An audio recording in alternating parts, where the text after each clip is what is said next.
नमस्कार मित्रांनो, महाराष्ट्र राज्यातील रेणापूर मतदारसंघाचे नाव समोर आले की आपल्यासमोर चित्र येते ते गोपीनाथराव मुंडे यांचं. गोपीनाथराव मुंडे यांनी 1990 ते 2000 पर्यंतचा काळ अतिशय गाजवला. या मतदारसंघाचे काय वैशिष्ट्य होते, या मतदारसंघातून कोण कोण आमदार झाले, किती वेळेस आमदार झाले, कोणत्या पक्षाचे आमदार झाले, या सगळ्या माहिती सांगण्यासाठी मी विशाल तोर आपल्यासमोर सादर करत आहे हा छोटासा एक व्हिडिओ. मित्रांनो, परळी मतदारसंघ हा अस्तित्वात आला 1957ला.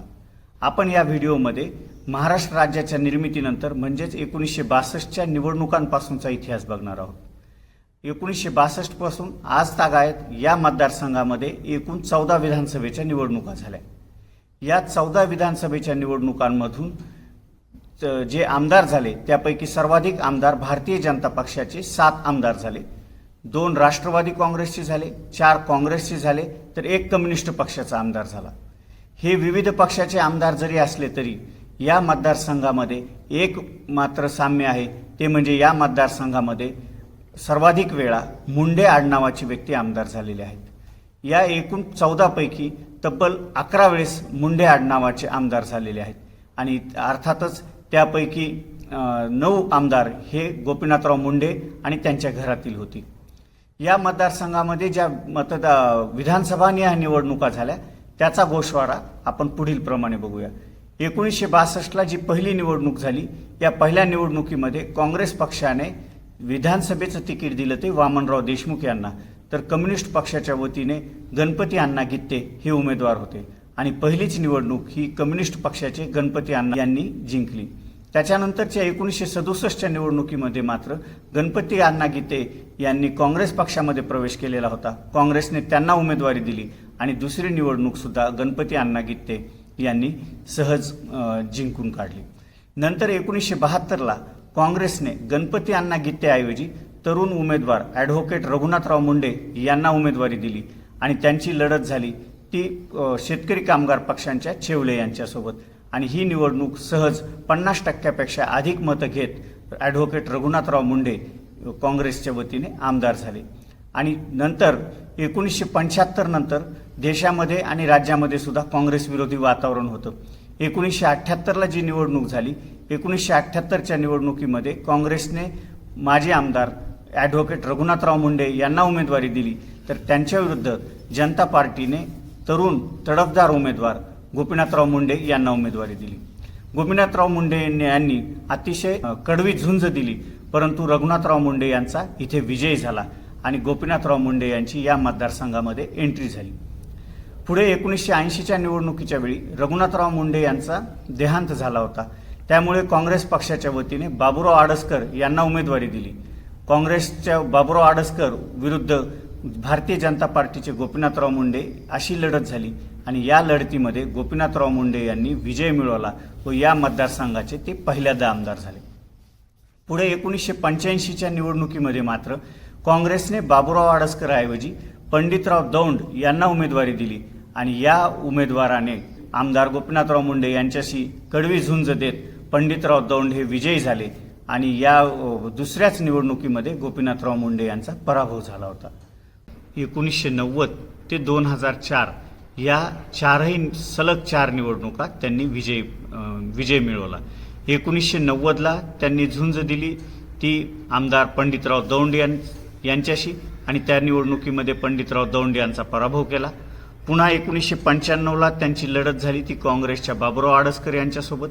या निवडणुकीमध्ये सुद्धा त्यांनी बाबूराव आडसकर यांचा पराभव केला. 1999ला काँग्रेसची निर्मिती झाली. राष्ट्रवादी काँग्रेसच्या वतीनं उमेदवार होते टी.पी. मुंडे, काँग्रेसच्या वतीने उमेदवार होते पंडितराव दौंड आणि भाजपाच्या वतीने अर्थातच गोपीनाथराव मुंडे. या तिरंगी लढतीमध्ये सुद्धा गोपीनाथराव मुंडे 1999ला विजयी झाले आणि 2004ला त्यांच्याविरुद्ध राष्ट्रवादी काँग्रेसने उमेदवार उतरले होते फुलचंद कराड, परंतु या निवडणुकीमध्ये सुद्धा गोपीनाथराव मुंडे यांनी विजय मिळवला आणि प्रत्येक निवडणुकीमध्ये त्यांचं मताची टक्केवारी ही 50%पेक्षा अधिक होती. असे सलग 4 वेळेस निवडणूक जिंकणारे गोपीनाथराव मुंडे या मतदारसंघाचे पहिले आमदार राहिले. त्यांनी एकूण 5 विजय मिळवले आणि या मतदारसंघाचं अस्तित्व देखील या निवडणुकीनंतर संपलं, कारण की 2009च्या निवडणुकीच्या वेळी रेणापूरऐवजी परळी मतदारसंघाची निर्मिती झाली होती. या 2009च्या निवडणुकीमध्ये त्यांनी त्यांची कन्या पंकजा मुंडे यांना उमेदवारी दिली. 2009च्या या निवडणुकीत त्यांचा सामना झाला तो राष्ट्रवादीच्या प्राध्यापक TP मुंडे यांच्याशी. या निवडणुकीमध्ये पंकजाताई मुंडे यांनी सहज विजय मिळवला. 57% मतं घेत त्या या मतदारसंघाच्या पहिल्यांदा आमदार झाल्या. यानंतरच्या निवडणुकीमध्ये मात्र चित्र बदललं. गोपीनाथराव मुंडे यांचे पुतणे धनंजय मुंडे हे त्यांना सोडून राष्ट्रवादी काँग्रेस पक्षामध्ये गेले होते आणि त्यांची लढत 2009च्या निवडणुकीमध्ये पंकजाताई मुंडे वर्सेस धनंजय मुंडे अशी झाली. परंतु धनंजय मुंडे यांचा पराभव करत पंकजाताई मुंडे ह्या 2014ला देखील दुसऱ्यांदा आमदार झाल्या. त्यानंतर झालेल्या 2019च्या निवडणुकीमध्ये पुन्हा 2 भावांमध्ये ही लढत झाली. धनंजय मुंडे वर्सेस पंकजाताई मुंडे अशी निवडणूक झाली आणि या 2019च्या निवडणुकीमध्ये मात्र धनंजय मुंडे यांनी विजय मिळवला आणि पंकजाताई मुंडे यांचा पराभव केला. आणि या मतदारसंघामधली शेवटची निवडणूक जी झाली 2024ची, त्या निवडणुकीच्या वेळी धनंजय मुंडे आणि पंकजाताई मुंडे हे दोघंही एकत्र आले होते. त्यामुळे युतीच्या वतीनं राष्ट्रवादी काँग्रेसमधून धनंजय मुंडे यांना उमेदवारी मिळाली, तर राष्ट्रवादी शरदचंद्र पवार गटातून राजेसाहेब देशमुख यांना उमेदवारी मिळाली. या झालेल्या निवडणुकीमध्ये धनंजय मुंडे यांनी तब्बल 75%पेक्षा अधिक मतं घेऊन विजय मिळवला आणि ते या मतदारसंघाचे दुसऱ्यांदा आमदार झाले. या मतदारसंघाचा आतापर्यंतचा जर इतिहास बघितला तर या मतदारसंघामध्ये 1980 पासून गोपीनाथराव मुंडे यांचा दबदबा राहिलेला आहे आणि तो आजतागायत आहे.